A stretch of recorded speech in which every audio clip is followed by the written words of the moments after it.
Hello from the Dukascopy TV studio. In Geneva, we are talking about the secrets of success in coaching and especially how to develop leaders in the most effective way with Janine Everson from the Center for Coaching at the University of Cape Town. Welcome to the studio. Thank you. So, can you name the key challenges facing the development of leaders today? Some of the things I've noticed is that leaders have the world at their feet. They are able to access almost any training, any information. Many get sent on really good programs. They learn so much, and yet many people don't know how to take what they learn and bring it back into the workplace and how to use it in the most powerful way. So I'd say probably one of the biggest challenges facing leaders today is not what you learn, but how you bring what you learn alive and useful into your life. So what role can coaching play in the development of leaders? Aha, good question. I find pictures helpful. And perhaps if we look on two dimensions around coaching, one aspect is how do I receive coaching as an individual so that I can understand how I develop my competencies? How do I learn? How do I implement into my own personal context what I'm going to do? And I've noticed the leaders who've received coaching, one-on-one coaching for themselves, have really exponentially been able to deploy what they've learned in a much more helpful way.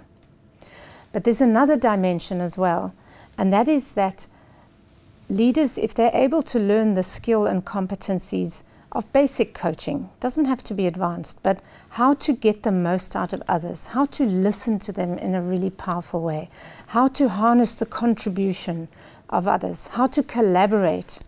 That takes skill, and that's not necessarily something we're taught. We're not taught how to speak and converse with others, how to build relationships.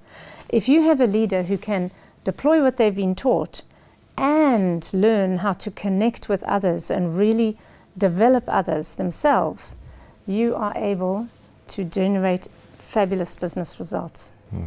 Can you name some examples for individuals and for an organizational context? Yeah, well, one example I thought of is actually in a factory situation. You know, one thinks that coaching is only useful in a very calm place with lots of space and time.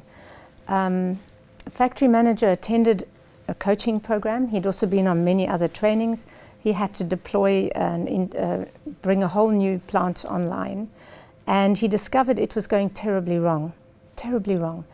And when he told me the story, he said at that time he had workers lining up outside his office. And all the system in those days was everything got referred up the line and landing on his desk. So if the worker didn't know what to do, they'd speak to the supervisor, supervisor to the foreman, foreman to the engineer, engineer in his office. He was working 12, 16-hour days. And eventually his ops director came down and said to him, you know, this has been going on for so long, you cannot survive. You're going to kill yourself if you're not careful. And the manager said, I've tried everything I can think of.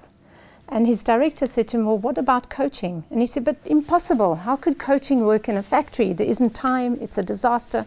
He said, try it. You've got nothing to lose. Try it.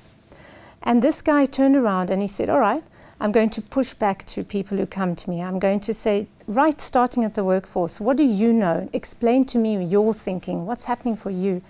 And after a while, as soon as the workers realized he was serious, they started actually telling and sharing with their thoughts.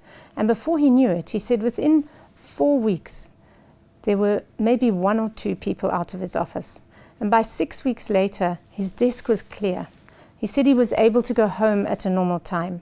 In fact, he started feeling so guilty about not working so hard, he decided to come study further with us. And that's where he shared the story. So I thought, all right, that is worth sharing. Janine Everson from the Center for Coaching, thank you very much for being here today. Pleasure.